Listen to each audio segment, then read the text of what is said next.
Hello! Welcome back to my channel, friends! I'm so excited to be in my room that is empty, talking to myself, but actually talking to a few hundred of you guys that really love my channel and are here all the time. So thank you for being patient with us. I am back. So hello friends, welcome.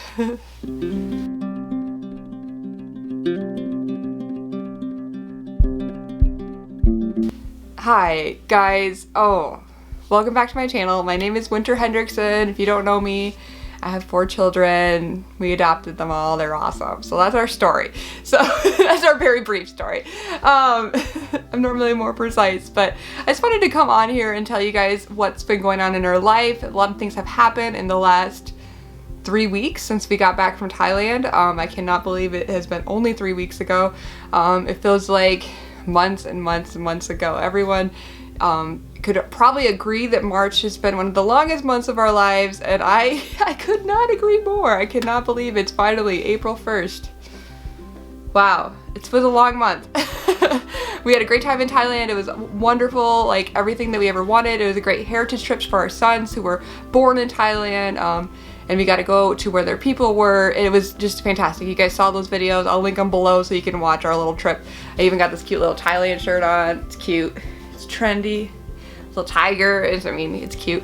But anyways, I wanted to talk to you guys. You guys know about the current events that's going around with the coronavirus, of course. We have been hugely impacted by it with our adoption to China. It is very much so slowed down. We are in process to adopt from China, but that is way slow. We should have already got our letter of approval months ago, but we don't have it yet. So I'll just keep you guys updated maybe in a new video when I get more information about that. But right now that's still on hold. Hopefully August is what we're hoping for, so the kids would still be out of school. So if that happens. So I'll do a different video about that. But I wanted to talk about when we got back from Thailand, it was on a Tuesday, and then that Wednesday. Technically it was Wednesday we got into our hometown, and we didn't leave the house at all that day. But by that Friday, our president of the U.S., Donald Trump, he issued a state of emergency because of the coronavirus. And our little community had already had 1 case in it, and our town was very scared, and I understand. So it's now that we all know what the coronavirus is all about, yes, we should be cautious, and we should be staying home and doing the things that we're supposed to do. But me and my husband, we both work in retail, so we are essential workers. I have a grocery store in my place that I manage, and then also a pharmacy there too. And then my husband, he is a vendor for a pop company. So these are considered essential. I know it doesn't seem that way, pop, whatever, but it is essential for the season. And we went to work for a day and a half, realizing, wow, we made a huge mistake. We should be in quarantine. It was really hard for our community for us to come home. A lot of people felt like we had the coronavirus from being on airplanes coming back from Asia. Our flight was rerouted. Coming home, we were supposed to fly through South Korea, through Seoul, but we actually flew through Japan. We were there for an hour and a half. Not even enough to get through customs to get to the next exit, it's not exit, but the next gate, so whew, I'm talking really fast. I'm just so happy to be back with you guys. This is so fun. This is what I love. I'm talking in my element now. Back to the story. So we realized very fast, we need to figure something out. We call our doctor, and they're like, you guys need to go into quarantine. They gave us doctor notes. There's no way we can test you because you don't have any symptoms. And we're like, yeah, we don't have symptoms. So we went into quarantine for 2 weeks, and last week we got out of quarantine and we went to work as normal. It was crazy going back to work. Our town has now quite a few more cases of the virus. It's a very small town, so we're just on high alert. It's a lot of stress, a lot of emotions, and our whole church is online now, as all of your guys are too.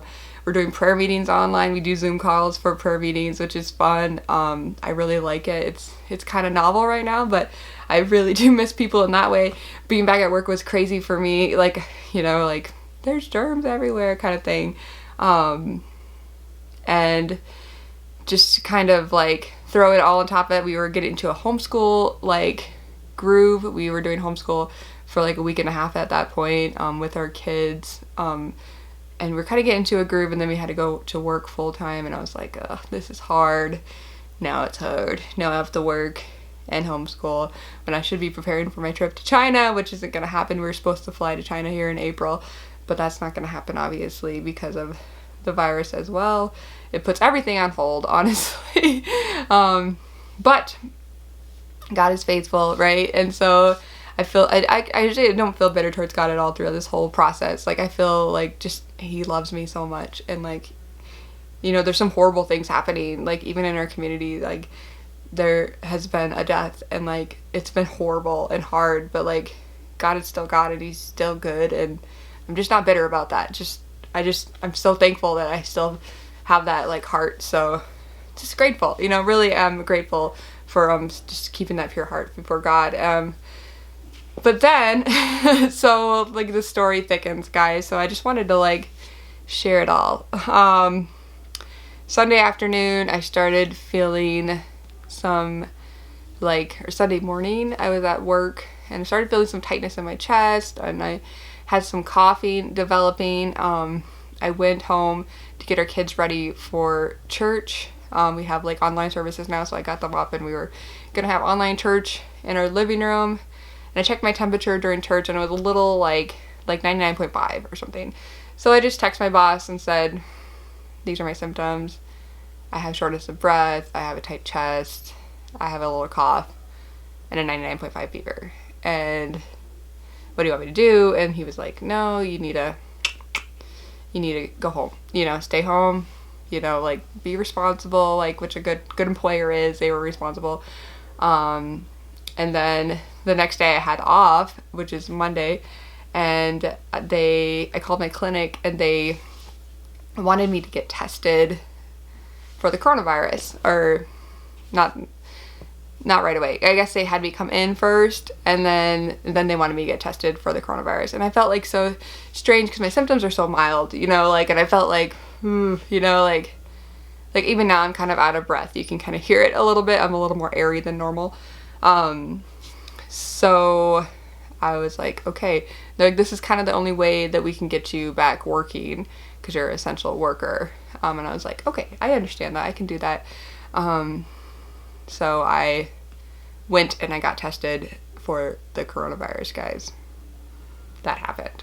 So Monday, they had me go to a different site to do it, and it was almost like a scene from E.T. Like, I'm not joking. Like, they had hazmat suits on, and it was like a drive-through situation. You had to drive to this, like, garage kind of in the middle of, like, town. They took it away from the hospital, so the hospital wouldn't get infected with people testing. It wouldn't get congested.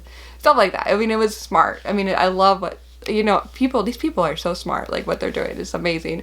And, you drive up, they're in hazmat suits, they already knew who I was, like, it's a small community, so, they knew who I was, and, like, they prep you for it. They're like, I'm gonna stick this thing into your nose, and then you're gonna cough into this tissue.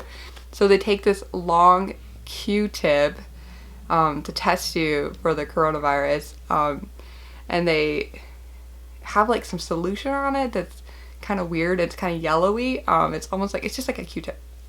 The same thing you do for like the flu, and then they stick it into your nose, and like, you know, it's this long, and like almost most of it goes back there, and it feels like it almost touches the back of your throat, and it just burns as it goes back there. There's this like burning sensation, and then they like twist it around a little bit, and then they pull it out, and then I cough, you know. And I'm like, this is like awful, and like you're like so scared too, like not scared, but just kind of like dazed, like is this really happening to me? Am I like this coronavirus that I've been thinking about like all this time? Like, do I have it? Like, it's just like the thoughts that are running through my head, like this is crazy. I have such mild symptoms. Like, what's going on? And then they take it again, and they do your other nose.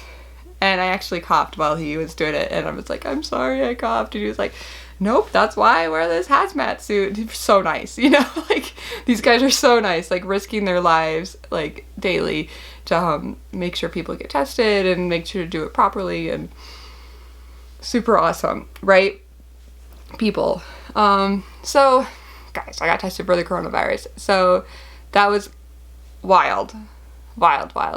And the last 2 days waiting to get to hear my results back have been like an emotional roller coaster. I didn't want to tell too many people at first, but then I ended up telling maybe 10 people, but literally every single one of those people have asked me throughout the day, like, how you doing? Like, how you feeling? Like, have you heard anything yet? Like, people are so nice. My mom sent me Mucinex DM, like, in the mail to make sure I'm okay, and, like, just so sweet. Like, so sweet. So, today I did get a phone call from our clinic, and they were like, have you heard of your results back? Have your results come back yet? I'm like, no. And I was like, can you check? And they were like, let's try and check. So I'm like, well, I could get back to work if they're negative, or I need to know, you know.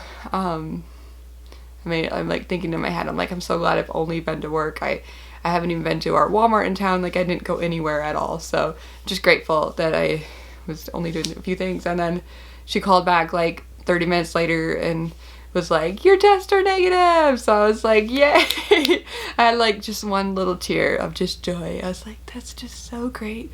Can't wait to tell my mother. So, and my sister, who were just, you know, concerned. Not afraid, concerned, like as good siblings and mothers should be. So, yeah, so that's what's been going on, guys. So I got that call today, and I'll be going back to work now for the rest of the week, and hopefully I will be at work through the duration of this thing now, from now on. Yeah, so it's been weird. I actually have not been away from my retail job for this long, because if you think about it, I was in Thailand for 2 weeks, and then I went back to work then for a day, and then I was in quarantine for 2 weeks, and then I went for a week, and then I was quarantined for like 3 days now here. So this was like probably the longest stint of time that I have been away from my retail job since I started it 9 years ago. So it's been quite a ride for me to have this much time with my children. I've been really enjoying it, like super enjoying it. We feel so close to them. We watched a Korean drama with our oldest son, who's 17, almost 18, poor thing, and he's learning from home. We're homeschooling our kids. Like, I honestly could get used to like the homeschool hippie granola mom vibe thing that we have going on right now in our house, because it's really cool, like, and it's really something special that's happening in our family by just being together. Our kids have not seen or communicated with anyone else in 3 weeks, like, at all. Like, they don't go out of the house, they just stay. I mean, they go play outside, but they don't talk to anyone else. We're the only people that they talk to. So it's just been great. Like, I really like that part of it.